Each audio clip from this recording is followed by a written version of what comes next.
Y diréis, bueno, ¿y esta mujer por qué nos pone todos estos vídeos en una conferencia que en teoría es de logística? Pues entramos ahora en la logística, ¿vale? Porque yo creo que somos la empresa que intenta cuadrar el círculo en la logística. Al ser una empresa europea con acuerdos entre países, en el caso de Eurofighter es un consorcio, cómo se organiza el trabajo es con lo que llamamos el workshare, la participación en el trabajo del producto que sea, en función del porcentaje de inversión que ha puesto cada país. ¿Sí? Y en el caso de Airbus Comercial era gracioso cuando se diseñaba el 350, el avión que saldrá a finales de este año, hasta qué punto entrábamos en las discusiones de las centésimas de carga de trabajo por país. Entonces, este cuadro refleja cómo se reparte la carga de trabajo entre los países. Bueno, aquí ha figurado Airbus y entonces el 43% ese es la suma de Alemania y España. España viene a tener en el Eurofighter un 13% y los alemanes un 30%. BAE el 37% y Alenia el 19%. Entonces, por colores, ya veis qué piezas o qué partes del avión fabrica cada país. Entonces, en España, bueno, cada uno de los 4 países tiene su propia, le llamamos FAL, Final Assembly Line, la línea final de montaje, con lo cual se han prácticamente calcado esas líneas de montaje en los 4 países. Pero los componentes, cada cual fabrica uno. Ya veis, España fabrica el ala izquierda, Alemania fabrica el fuselaje central, eso que está en azul marino, los ingleses el morro y el timón trasero, y Alenia el ala izquierda. Vale, pero todos esos componentes del avión tienen que ir a cada una de las líneas de montaje final en cada uno de los países. Entonces, esta es la logística, si bien complicada, la más fácil. Porque como habéis visto, el avión es pequeñito. Para otras cosas que fabricamos, el Eurofighter es pequeñito. Pues cabe en camión. Entonces, el transporte del Eurofighter, en su gran mayoría, se hace por camión. Van muy camuflados, no se sabe que van piezas de avión por dentro, pero este es el spaghetti diagram de la logística del Eurofighter. ¿Sí? Entonces, pues claro, de España hay que mandar las alas a los cuatro países. Alemania tiene que mandar el fuselaje central de nuevo a los 4 países. Y este es el esquema más fácil de todos, el del Eurofighter. Vamos a pasar ahora al producto, vamos a llamarle al producto emblemático de España. Si bien el desarrollo del 400M, para aquellos que no lo conozcan, es un avión de transporte militar que es el más moderno que existe hoy en el mundo. La tecnología, tanto de los motores como del avión por sí mismo, es espectacular. Despega y aterriza en lugares inhóspitos, llamémosle así, donde no hay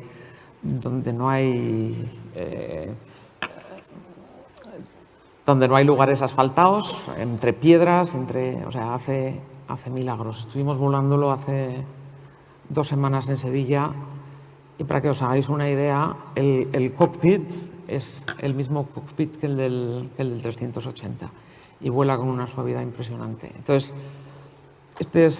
la inauguró el rey, la FAL, y que fue el año pasado, ¿verdad? Sacamos el primer avión que se entregó a Francia. Francia tiene ya 2, A Turquía se le hizo una entrega hace cosa de un mes, es decir, estamos en pleno lanzamiento, y los franceses están enamorados del avión, no dejan de volarlo. Así que os ponemos un vídeo para que veáis de qué va ese avión.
Para el A400M, el A400M lo firmaron un grupo de 18 países. Y entonces la mayor parte de los países que firman compra de aviones, pues de nuevo quieren su parte del pastel, su parte de trabajo para el país. No están aquí los 18, pero para que os hagáis una idea, este es el reparto del trabajo del 400M. Por colores, algunos tienen piezas relativamente pequeñas, como Bélgica, Turquía, pero y sobre todo Airbus como organización, pues tiene la mayor parte del trabajo, todo lo que es fuselaje, el fuselaje principal y la parte trasera del avión. Y luego, aunque ahí aparece Inglaterra, pues Inglaterra normalmente en Airbus siempre fabrica las alas. Entonces se hacen en Filton, pero imaginaros con esa variedad de países que fabrican distintos componentes, la pesadilla logística. Entonces,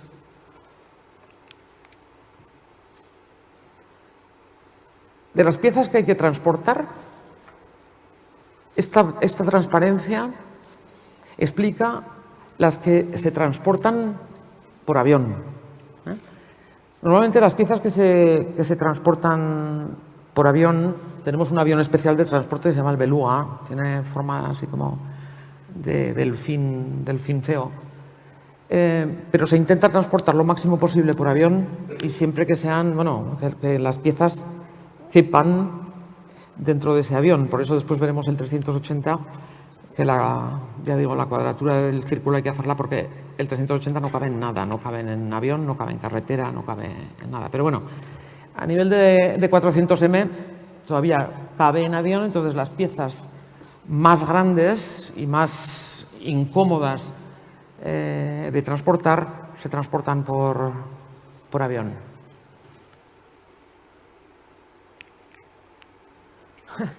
Y este es el transporte por camión. O sea, si antes veíamos un spaghetti diagram, pues esto es un poco eso, porque al final todo tiene que terminar en la línea de montaje de Sevilla. Y claro, cuando hay producción, pues ya veis, en la parte de Alemania hay producción en Augsburgo, hay producción en Bremen, en Stade el timón, Francia fabrica una parte del cajón central, Saint-Nazaire hace el morro, las alas vienen de Inglaterra y todo al final confluye en Sevilla. ¿Sí? O sea, el 400M, avión y carretera.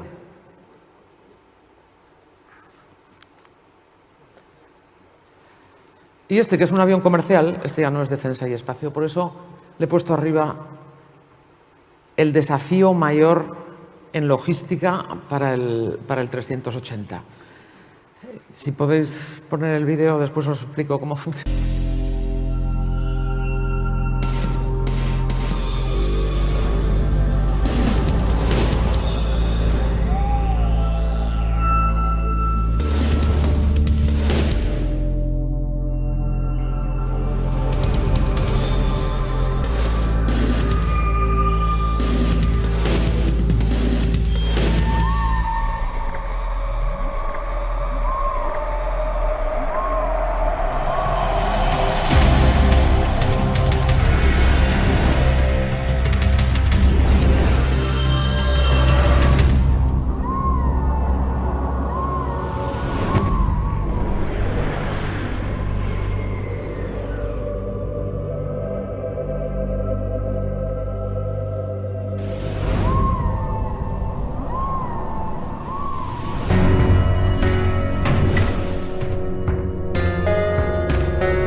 Bueno, pues de nuevo, como en los anteriores aviones, este es el despiece.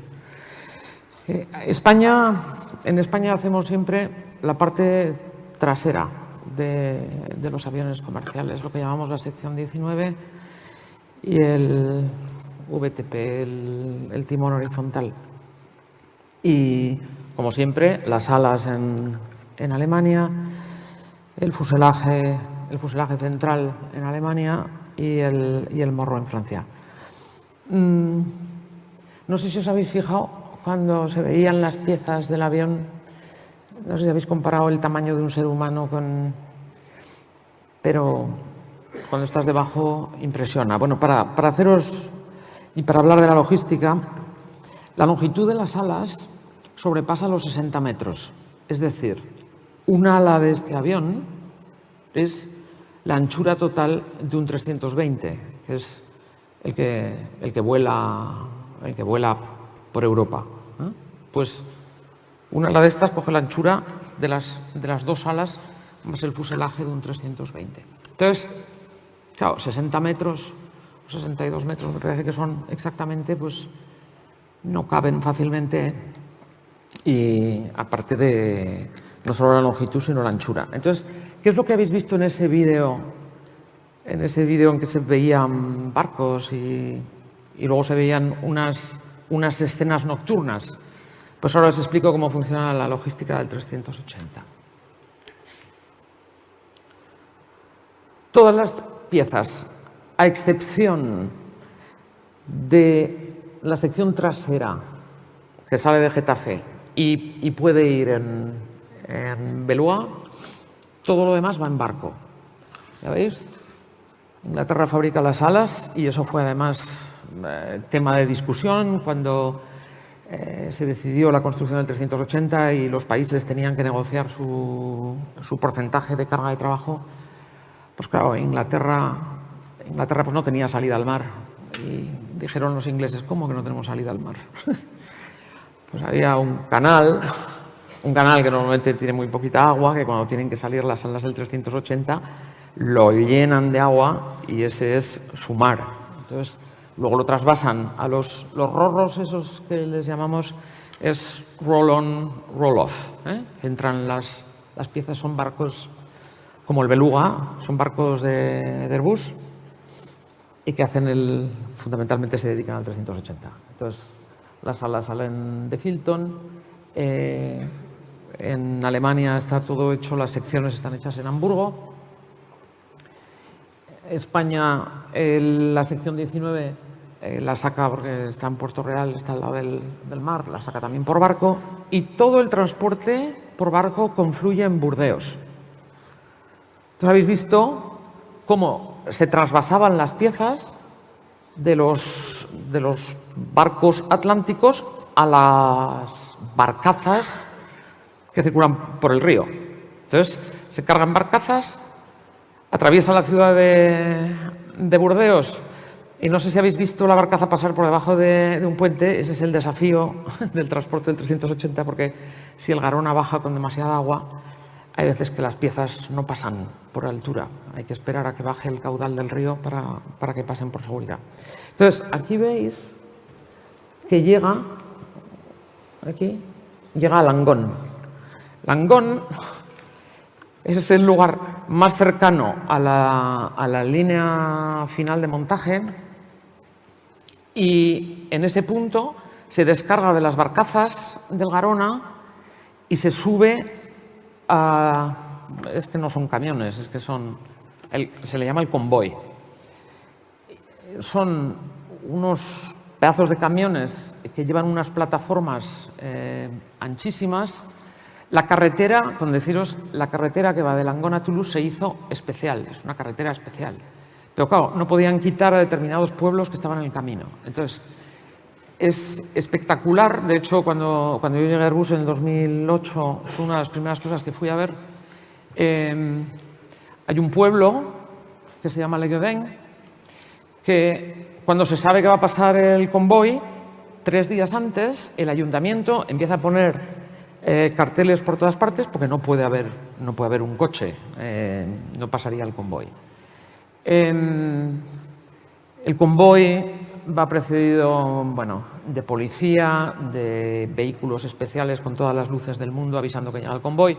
Y el convoy circula a una velocidad, pues yo diría que entre 5 y 6 kilómetros a la hora, porque a los 10 no puede. Y claro, cuando llega a Leiden, si habéis visto el tamaño de las alas van inclinadas hacia arriba y tienen que hacer maniobra, porque la carretera en ese pueblo gira un poco y entonces cuando, ya digo, es que son 60 metros de ala, cuando el ala va a dar a algún balcón o alguna fachada, pues marcha atrás, entonces cada camión va precedido de gente a pie, porque no circula a mucha velocidad, que van indicando a los camiones por dónde deben ir.